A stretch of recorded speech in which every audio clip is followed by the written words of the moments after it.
Show me how. You still haven't shown how. You're just saying it. You're not showing how it happens.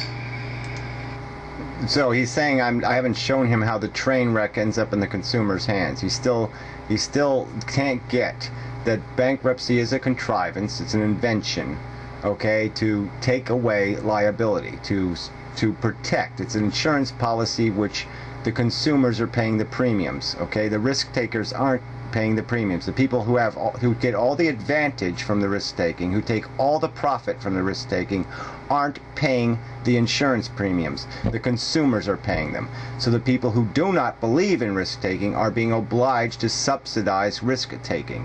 That's the scenario. That's the reality we are living in. All right? I don't know how you can't understand that. I've already made my point against it. I've already showed you how it doesn't work that way. People pay for product. People pay for a product. They don't come to little companies. It's only happened in one bail situation, maybe a couple others that have happened before, but it's nothing big. It's not a huge thing that comes up all the time. Bankruptcy comes up every fucking year. There's thousands, millions of them. All right, and they're all part of this protected, people getting protected from the real liability of their behavior. And there's absolutely no reason to do it in the circumstance of legacy wealth. If there's one thing that legacy wealth should certainly pay the bounty, the price tag for, is the advantage that made it possible. All right, you can't have the legacy wealth without the risk taking, so the risk taking should be paid for by the legacy wealthers. Why should a business not pass prices on to a consumer? Why should... I never said they shouldn't. What I've pointed out is that the people investing in the business, the people creating the business, deciding what the business is going to do, how reckless and sloppy the business is going to be, that those people shouldn't pass on to the consumer the price of their liability insurance, the price of the cost of their risk taking, that cost should be paid out of the wealth they gleaned from the free ride. I'll go back to my train analogy. Deal with that analogy. Where does it make any sense that anybody except the consumers should be allowed to jump off that train? Why should the people who drove the train recklessly and sloppily, why should they be allowed to jump off the train and not the consumers and not the house the train's going to crash into? So why are the only people locked into the crash? Why should those people be locked into the crash, and the people who caused the crash, why should they be able to bail? I mean, even in a factory, there's insurance that has to be paid for. Workers' compensation, there's employee benefits. All these costs are costs of doing business. And you're right when you say that. Businesses have costs. So what they do is they charge the consumer those costs. I mean, come on, man. This is just basics. I mean, I thought you'd know. Yeah, whatever. It is basics, but there's different costs. I mean, not all costs are equal. Not all costs are created for the same reason. Though we could list 900 costs of doing business. The cost of environmental regulation, the cost that people would say, yes, it's a legitimate cost of doing business. Okay, that's a price the consumers will have to pay to have ethical businesses, to keep them in line, to control them. But the cost created by risk-taking, by the shareholders investing and encouraging reckless behavior, encouraging corner cutting, okay, because they reward it with more investment capital. That has nothing to do with anything the society needs to invest in. That has nothing to do with... the people don't need that, okay? They don't gain anything from that. So that liability, that irresponsibility should be paid for by the people who created that irresponsibility. That's not a necessary fact of behavior. That's a chosen behavior. Expenses gladly. They'll pay the profits gladly because they want the product. They get something out of it. It's not like they're getting forced to pay all these expenses. They'll pay it because they want it. There's a demand. And those costs, I guess you could say, get passed to the consumer. I would put it in a different way. I would say the consumer is willing to pay the cost of doing business, so the business will set up an environment where the consumer can come, buy a product in the store, and they accept the payment and then pay their expenses. Yeah, well, that's not how the real world works. And I've given you one example in the credit card scenario where cash customers were essentially obligated to subsidize credit card use. So in the real world, it's not how it works, okay? The risk takers should take responsibility for the risk. We can find out who's responsible for the bad behavior, and they can be held accountable. And it's the profit takers who are responsible. They were the ones who invested recklessly and sloppily for their own advantage. They should pay the freight for it. It is not that complicated. The customer did nothing wrong. It is the business that did something wrong.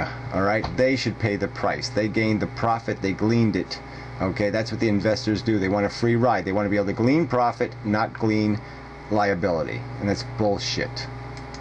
But yeah, it's passed on to the consumer. You can put it. There's two different ways you can say it, but it's all equivalent. It's the same shit. They pay their expenses. They take in revenue. Well, they take in revenue first. The consumer comes and pays them first, and then the business pays the expenses. That's all I meant by that. But sure, they pass on some of the expenses to the consumer. I guess you could say that. I mean, it's all the same thing. The point is, they want a product. There's a demand for product. Okay? So the business creates that product. There's a cost to create it. They'll sell it to the product, to the consumer, for that expense plus a little bit more. Right?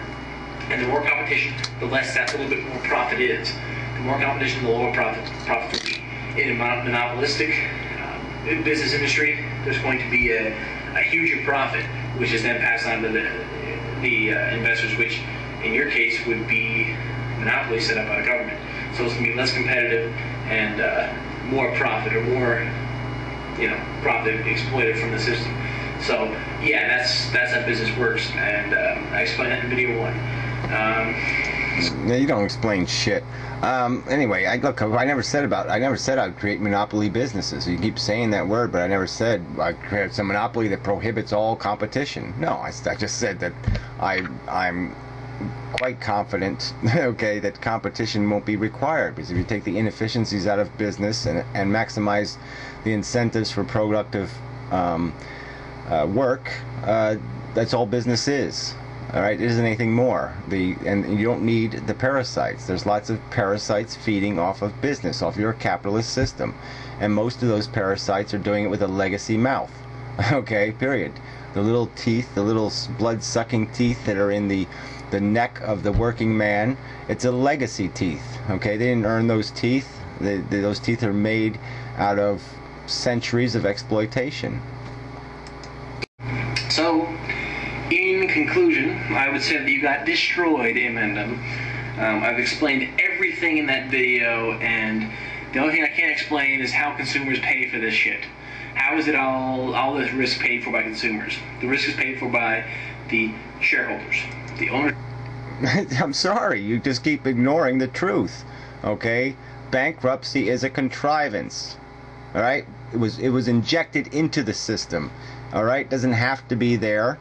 It only got invented as a protection for this very reason, to give the monarchs free ride. So now the monarchs can be reckless and lazy and sloppy, and now the stupid little even peasants can't even sue them to treat them right and to give them a fair deal and to pay for the messes they make. Instead, the peasants can be run over by the reckless train the monarchs want to ride in. They've just given themselves immunity to liability, and you're endorsing that bullshit. The company pay the risk.